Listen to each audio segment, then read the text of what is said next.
देखे ना, इमाम आजम अबू हनीफा रमजान में 61 कुरान पाक पढ़ते थे। कितने? 60 थे एक। अल्लाहु अकबर। एक कुरान पाक दिन में पढ़ते पूरा, एक रात को पढ़ते, एक तरावी में पढ़ते। 61 कुरान पाक इमाम साहब पढ़ते। आप फरमाते मैंने छोड़ दिए सारे वजीफे, मैं सिर्फ रसूलुल्लाह का कुरान पढ़ता हूं। रमजान सारा कुरान पाक, सारा रमजान। अब तो आदत ही नहीं रही हमें कुरान पाक की। अगर लोग नाराज ना हो तो महफिल नात होती है तो तिलावतें कितनी होती हैं, और नाते हमने ज़ौक़ ही नहीं बनाया, ज़ौक़ ही नहीं बनाया हमने तिलावत कुरान का। इसलिए कि कुर्रा उलमा फुकरा इनको हम तैयार ही नहीं कर रहे, हम तो एक्टर पाल रहे हैं जो पैसे लेते हैं नात खानी के। माज़अल्लाह। ओ मेरे भाई, क्या कुरान मेरे नबी की नात नहीं? हजरत आयशा सिद्दीका रज़ी अल्लाह ताला अन्हा के पास सहाबा गए, कहने लगे अम्मा जी हमें नबी पाक का इखलाक बतलाएं। तो अम्मा जी कहने लगी जाओ जाके कुरान पाक पढ़ो। काला खुलुकुहुल कुरान, सारा कुरान मेरे नबी के इखलाक का ही नाम है। ये सारी नात है, ये सारी नात है। इस नात को सुनने लोग क्यों नहीं आते? इतना रश में अपने नात में, उतना तरावी पे क्यों नहीं होता? और मिल्लत का जवान याद रखे, बूढ़े तरावियां पढ़ते हैं, ज़ईफ तरावियां पढ़ते हैं, घुटनों में दर्द है तरावियां पढ़ते हैं, बीमार बूढ़े तरावियां पढ़ते हैं। जवान वहां चौक में खड़े। क्या जवानी इसलिए है चौकों में खड़ा हुआ जाए? क्या जवानी इसलिए है कि सऊदी अरब जाने के लिए पासपोर्ट बनाना हो तो 2.5 घंटे खड़ा रहे तू?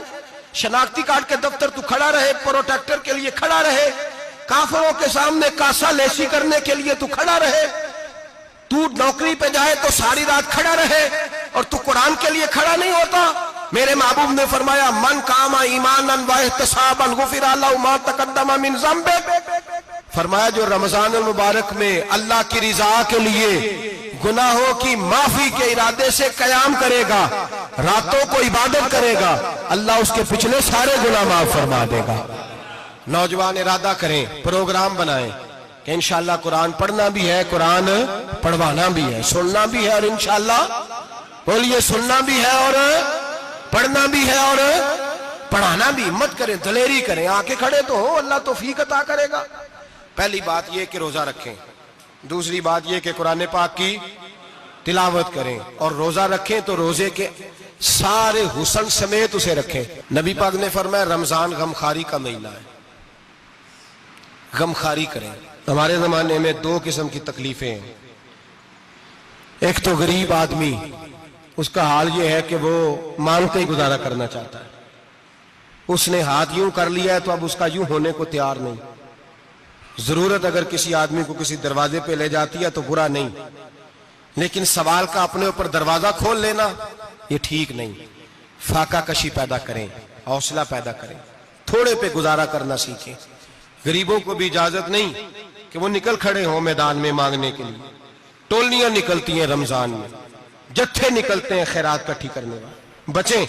मेरे नबी पाक सल्लल्लाहु अलैहि वसल्लम ने फरमाया जिसने बगैर जरूरत के सवाल किया, जब कयामत के दिन आएगा तो उसके चेहरे के ऊपर गोश्त नहीं होगा, सिर्फ ढांचा ही होगा। इतनी भयानक सूरत में आए, बगैर अशद जरूरत के सवाल न कर, कभी सवाल न कर। और अमीरों से गुजारिश है कि रमजान हमदर्दी का महीना है, हमदर्दी करें तो सामने वाले की इज्जत का भी ख्याल करें।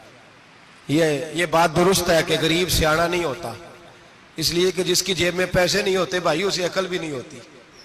जिसके घर कार नहीं होती उसे चलाने का तरीका, जिसके घर ओवन नहीं होता उसे चलाने का तरीका भी नहीं आता।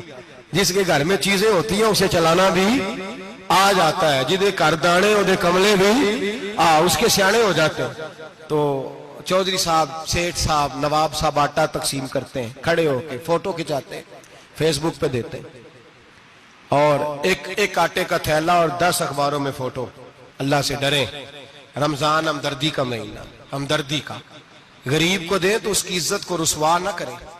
मेरे नबी पाक अलैहिस्सलाम के सहाबी हजरत अब्दुल्ला इब्ने उमर रदी अल्लाह ताला अन्हु ढूंढ के लाते थे मिस्कीनों को, ढूंढ के, और जब लाते थे तो अपने दस्तरखान पर बिठाकर अपने साथ अफ्तारी कराया करते। और फिर फरमाया अल्लाह ताला ने लन तनालुल बिर्रा हत्ता तुनफिकु मिम्मा तुहिब्बून, अल्लाह के रास्ते में वो चीज देनी है जो तुम्हें ज्यादा प्यारी हो। कौन सी चीज जो तुम्हें, मैं थोड़ा सा बेबाक हूं बाज दोस्तों के साथ, सबके साथ नहीं, एक दोस्त मदरसे में घी देने आए एक दफा, तो वो वाला घी दे गए जो सबसे सस्ता था। तो मैंने कहा आप मुझे दयानतदारी से बताएं, आप यही खाते हैं घर में? कहने लगे नहीं। तो मैंने कहा फिर हमने बच्चे मारने के लिए तो नहीं ना रखे हुए, क्या वो वाला घी अल्लाह के रास्ते में प्यारी चीज दे रही है ना, इसलिए गले गले नोट लोग मस्जिद के गले में डाल जाते हैं, फटे हुए डाल जाते हैं, कहते हैं जोड़ लेंगे मौलवी साहब। और खुदा के बंदे प्यारी चीज देनी थी तूने और तूने उसका तर्जमा उल्ट कर लिया है। समझ ले रमजानुल मुबारक में किसी गरीब की मदद करनी है तो साथ उसकी इज्जत भी